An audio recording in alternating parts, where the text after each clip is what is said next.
poderíamos dizer que ele foi um rebelde?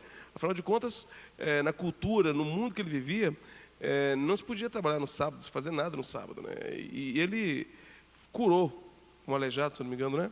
Um paralítico, um cego. Sim. Sei lá, ele fez uma parada lá que ele curou alguém. E foi polêmico isso, né? Porque a galera não aceitava isso, né? Os fariseus, os líderes religiosos. E eu acredito que, naturalmente, ele foi rotulado como rebelde.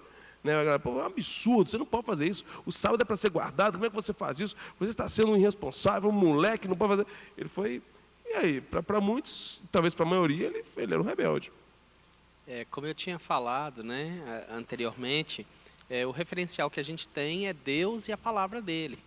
Né? Então, Jesus, ele estava trazendo um novo momento, né? Um entendimento, uma comunhão diferente, e as pessoas estavam se resistindo. Mas né? eles faziam isso baseado na palavra deles, da palavra que eles tinham de Deus, não? Sim, sim, mas aí... No ponto de vista deles, estavam seguindo as leis de Deus. Exatamente. Agora, as coisas, elas vão mudando. Né? Deus, ele não muda, mas ele quer sempre nos abençoar mais e mais. O conhecimento de Deus, ele é progressivo, e às vezes a gente pega algumas formas velhas, como uma expressão que Jesus próprio usou, né? Não se põe vinho novo em odre velho. Ele estava falando do quê? Ele estava falando da estrutura de mente daquela época. E ele era o vinho novo, né? O avivamento, a bênção, a graça e a vida de Deus que estava para vir, e que aquela estrutura que eles estavam vivendo naquela época não suportaria. Uma outra questão também, que passou a acontecer de uns 4 anos para cá, é a questão da Bíblia.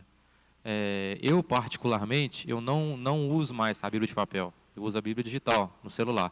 Hoje em dia, qualquer smartphone tem Bíblia digital, com plano de estudo, com referências e tudo mais. E eu já passei por alguns casos de chegar na igreja e algumas pessoas olharem para mim meio torto, porque eu estava lendo a Bíblia no celular. E tipo assim, será que eu estou errado? Será que eu não estou? Será que o simples fato... Você é rebelde? Será que já chegaram para me falar, não, mas você tem que usar a Bíblia de papel, a Bíblia normal e tal. Aí eu questiono. E antes de inventarem a primeira prensa, quando as Bíblias eram manuscritas pelos padres, pelos monges e tal, quando inventaram a prensa, será que as pessoas falaram a mesma coisa da Bíblia impressa mesmo? Como falam agora da questão da Bíblia digital, no celular, no tablet, ou qualquer outro tipo de formato de mídia? Será que eu estou sendo rebelde de não usar a Bíblia de papel como a maioria usa? Eu acho que não. A Bíblia também ela é um livro cultural, né? Como a Laís falou aqui. Né? E aí... eu entendo que cada cultura precisa ser respeitada. Por exemplo, eu já fiz diversos casamentos. Eu não faria um casamento, dependendo do contexto, não subiria num púlpito para fazer um casamento de camiseta e chinelo de dedo. Agora, de repente, pode ser que alguém me chame e fale... Você foi fazer um casamento de um surfista na praia? Exatamente o que eu ia falar. E muda o contexto, muda o cenário. Muda o cenário. Né? Então, a gente tem que colocar, como diz uma frase que eu aprendi há mais tempo atrás, o texto dentro do contexto para não se criar um pretexto. Né? Ou seja, para não trazer um prejuízo por causa de coisas que são secundárias. Que muitas vezes o próprio Deus, né, não tá se importando. Eu me lembro quando, há algum tempo atrás, relativamente pouco tempo atrás, quando a gente começou a trazer os dízimos e as ofertas aqui na igreja através das maquininhas. Né? Algumas pessoas assim começaram a olhar meio diferente, e o pastor Márcio tratou isso. Isso é polêmica demais, né? Porque o cara passou o cartão, né? Não, tem que trazer o dinheiro. Qual que é a diferença, né, bicho? Né? Como se fosse chato, mais, bicho. Como se fosse mais Mas tem espiritual. gente que é chata, rapaz. Aí como é que lidar? Tem que conviver com os malas também, né? Porque todo mundo tem um pouquinho de mala dentro de si, né, bicho? Eu sou mala demais. Mas tem muito nego chato aqui, bicho. Aqui que eu falo assim, em geral, em todas as igrejas. Aguentar os malas também é complicado, não sei. Porque aí você acaba sendo rebelde. Porque olha as picuinhas, bicho. O neguinho se prende a coisas... bicho, não faz a menor diferença para Deus. Será que as pessoas acham que Deus realmente é um cara à toa, assim, na vida? Acho que Deus estava assim, eu estava à toa na vida. E olhou para aqui e fica... Você acha que Deus vai ficar preocupado com detalhes como esse, assim? Você acredita mesmo, Adriano? Deus fica preso a detalhes? Coisas tipo essas. As pessoas criam tantas picuinhas e fazem disso leis. E se você não andar segundo essas leis, que são muito dentro dos valores humanos, você acaba sendo rebelde. Tipo isso, você colocou, por exemplo, tem gente que reclama, questiona porque não usa a Bíblia de papel. Outros reclamam porque o dízimo, a oferta não é dada no dinheiro, passa a máquina. Cara, olha que diferença faz. Hã? Coisas que fogem ao tradicional. Pois é, mas tem umas pessoas que usam isso como regras. E se você não seguir essas regras, ou for como a maioria faz, eles colocam que você... Não, você está pensando diferente, você é rebelde também. Pois é, cada situação aí fica nessa, né? Não pode ler a Bíblia se não for na Bíblia de papel, não se pode entregar o dízimo oferta se não for no gasofilasco, não pode passar... Enfim, honestamente, eu não vejo Deus como um homem chato questionando tantas picuinhas assim. Eu acho que essas coisas ficam mais para nossa conta mesmo. E o problema é que pessoas fazem disso leis, e se você pensa diferente ou age diferente, você acaba sendo rotulado como rebelde. Isso é tão complicado. Vocês entendem que, às vezes, a pessoa não é rebelde de se impor, de falar, mas ela passa a rebeldia através da roupa, assim, do visual. Às vezes o cara ele vem com cabelo laranja, metade vermelho, um alargador no sovaco, enfim. Como é que vocês veem isso? Tem como... Se a pessoa faz parte de uma comunidade, de uma igreja, onde isso é tratado como coisa, entre aspas, mundana, infelizmente, essa pessoa vai ficar numa situação difícil se ela chegar na igreja com esse tipo de coisa. Moicano, às vezes um cabelo diferente, uma roupa diferente, um estilo de tocar diferente. Então, assim, depende muito de onde você está e sobre qual autoridade você está sujeito. Então, as pessoas têm que observar isso. Aonde que você está? Você está num local... Por exemplo, você vai chegar no seu local de trabalho, no seu escritório, igual o pastor falou, de bermuda e chinelo. Você não vai chegar no seu escritório nunca disso. Você vai fazer isso na praia, vai fazer isso no clube, na rua. Então, assim, eu acho que as pessoas têm que observar onde que elas estão. Você está numa igreja tradicional, você está num lugar onde a doutrina é um pouco mais rígida, que não pode ver... Vocês acham que às vezes a rebeldia é estimulada pelo próprio líder? Às vezes, vocês como líder podem dizer muito isso também. Por exemplo, às vezes o cara, bicho, ele está falando uma bobagem, ele está conversando de mal no cu, tem exemplo. Aí o pastor vai esculacha o cara na frente de todo mundo. O cara, às vezes, bicho, ele não é rebelde, ele ficou tão constrangido que ele acaba reagindo como uma rebeldia.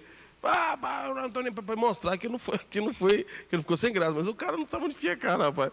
Às vezes, a forma do líder lidar com as dificuldades do seu membro pode gerar nele um rebelde em potencial? Com certeza, né? Depende muito da maturidade emocional e intelectual que o líder tem.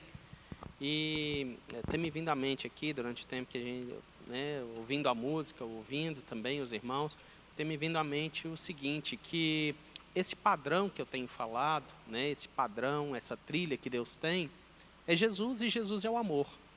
Né? Então, o padrão, mesmo quando Jesus ele quebrou um paradigma, fazendo uma ou várias curas no sábado, né, ele questionou os fariseus e os líderes religiosos, dentro disso mesmo. Ele disse, olha, vocês têm a coragem de salvar, de tirar uma vaca sua que foi para o brejo, né, e não tem coragem de curar, né, de restaurar uma filha de Israel que tem mais de, né, tantos anos, né, escrava ali de Satanás, né, debaixo de um jugo de uma enfermidade. Então, Jesus estava confrontando a falta de amor, né, a falta de amor deles.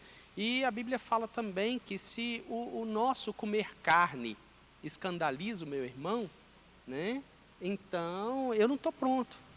Mas isso hoje é tão complexo, cara, porque se você for olhar a nossa religião, por exemplo, evangélica, como é que se define um evangélico hoje? Eu não sei. Porque evangélico vai desde a irmãzinha que não rapa o sovaco, ao irmãozão lá que beija na boca de outro irmão. E fala que a igreja é de crente. Mas hoje nós temos um extremo de A a Z. Você acha evangélico de tudo quanto é tipo, cara, e gosto. Né? Tem os punk, tem os... Enfim, tem de tudo, cara.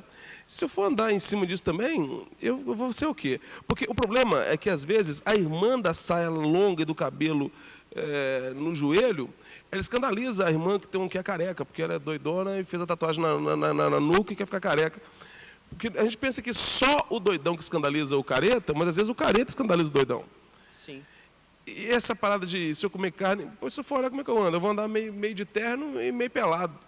Não. Não, mas entendeu? Como é que administrar isso, assim? Porque aí, por exemplo, a Bíblia fala que Deus estabeleceu, né, os membros, os dons do corpo de Cristo, como ele aprove, como ele desejou. Então, ele colocou umas pessoas juntos com a outra, né, talvez até mesmo para poder criar essa questão, né, das pessoas passarem esse pente fino no seu coração. Qual é a medida que eu estou amando meu irmão? Qual é o preço que eu passo para conviver com ele? Né? Então, cada um tem que analisar a si próprio. Né? Poxa vida, teve uma vez que, muitos anos atrás, eu conversei com um rapazinho, jovenzinho, adolescente, tinha mais ou menos uns 11 para 12 anos, e ele falou, olha, na minha igreja, nunca ninguém tinha falado comigo da palavra de Deus de short. E eu estava de short, né? E estava conversando com ele, mas ele falou, olha, mas agora eu tô vendo que Deus está te usando, né? Que coisa tremenda. Então, ou seja, no coração dele uma forma velha estava sendo quebrada, né? E eu não fiz aquilo como afronta, né? Nem intencional de chegar para ele e falar, olha, eu tenho que mudar essa maneira. Eu não estava nem pensando nisso, né?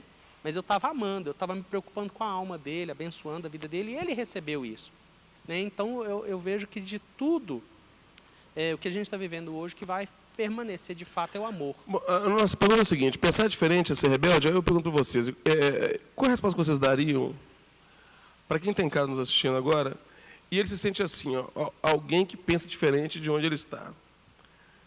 E ele não quer se tornar um rebelde, mas ele pensa diferente. Fazer o quê? Ele vive num contexto, cara, que ele olha para as coisas e fala, bicho, o que eu penso tem nada a ver com isso. Como lidar? O que fazer? Irmão. Pensar diferente, na minha opinião, não sei na opinião dos demais, pensar diferente para mim não é rebeldia.